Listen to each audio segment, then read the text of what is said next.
Welcome back, America. I'm running a series all week long with Senator Tom Cotton about his brand new book, 7 Things You Can't Say About China. Senator Cotton is chair of the Senate Intelligence Committee and has always had a focus on China. Senator, in Chapter 4, China has infiltrated our society, there aren't many surprises for me about LeBron. And LeBron is an Akron kid, and I always liked rooting for him. He did go completely yellow when China got involved. He shut up about, very, very famous for being involved in political causes in the United States. And I didn't know about the extent of some of these people, but here's what I didn't know. Disney, Comcast, Warner Brothers Discovery, Paramount Global own ABC, NBC, CNN, and CBS respectively. Do you trust them not to pull punches for China? I sure don't. That's on page 95. I didn't know that, actually, Senator. I'm in the business.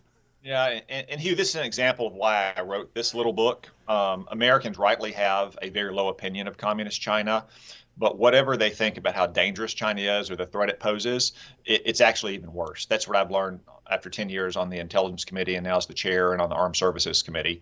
I think some people realize that Hollywood is scared to death of China, Yes. Ever since Brad Pitt made 7 Years in Tibet in 1997, and Chinese communists came down on him and his studio like a ton of bricks. There's been no movies made with Chinese villains. You just can't find them in America because Hollywood studios depend on the very large, lucrative Chinese movie market. But one thing that Americans don't really appreciate, even though it's hiding in plain sight, as you just mentioned, is that aside from Fox News, every single major American news network is either owned by or affiliated with one of those studios. Is it a surprise that Fox News is the one that's toughest and most frank and candid on communist China? Is it a surprise that you don't get asked a single question about China in presidential debates that are hosted by some of those other networks? I don't think it is. But that's an example of what I mean about how China has infiltrated American society. It's used the great wealth it's built up that we discussed in the last segment to then turn and leverage it against America, not just to get more economic power, but to actually influence the politics and the debate and public opinion in our society. Now, AP has been much in the news because they're out of favor with President Trump. Well, they should be. AP and Xinhap have been in a deal for, 25 years? I wasn't aware of that.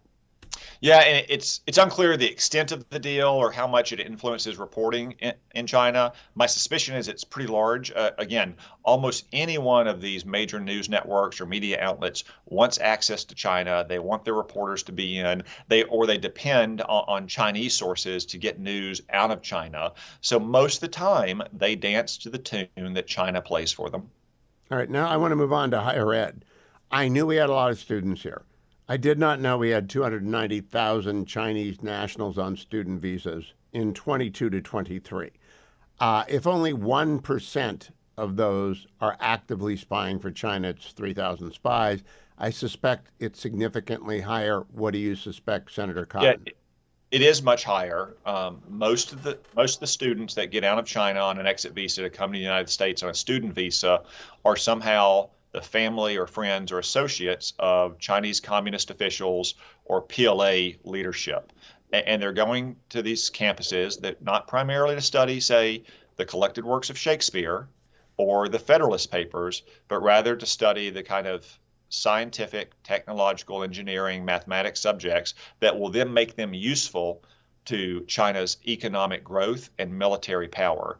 And in the meantime, make them potential spies, especially once they get beyond the undergraduate level and they get into graduate and even postgraduate work. That's when they become incredibly valuable. And in the meantime, they're also means of Chinese influence on college campuses. So they're oftentimes spying, say, on Uyghur students who somehow escaped Xinjiang, where China has been conducting a genocide against the Uyghur people, and trying to intimidate them, or intimidating Hong Kongers who may be here now on refugee status because they were out of the country when China cracked down on Hong Kong 5 years ago. They can also, as happened when Xi came to the United States under President Obama, rally rapidly to become a force of pro-China influence on campuses. Now, what surprised me in Chapter 4, China has infiltrated our society. Big Tech has done a lot of deals. I didn't realize the number. I'm supposed to know this stuff, and I don't know it. IBM designed the smart cities technology to monitor and centrally control every aspect of Chinese communist city life. IBM? Didn't they do the Nazi deal too? IBM, Cisco, other blue chip American companies going back years, not recently, but years, whenever the opinion still prevailed in Washington that, well, if we just help China get wealthy and we introduce market techniques to them and help them take our companies and take our technology, they will become more politically moderate. They will stop the crackdown and the brutal oppression of their own people. They'll pull in their horns and stop the aggression around the world. Of course, that has not happened. It's the exact opposite. We've underwritten their oppression of their people. We've underwritten their military buildup. It's been one of the worst strategic mistakes in American history. Now, I'm going to single out BlackRock, but they are not alone. They're just the most widely known.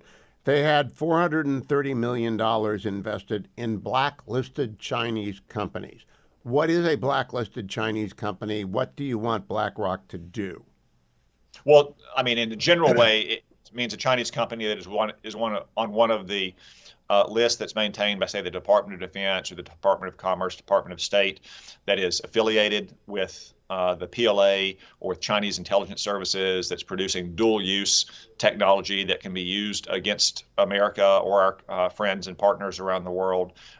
Wall Street should not be investing in any blacklisted company. I would say that they shouldn't be investing in Chinese companies, that, especially those owned or directed by the communist state, because they're our adversary. Again, one simple principle I would encourage all of your audience to think about is, would we have allowed it to happen with communist Russia?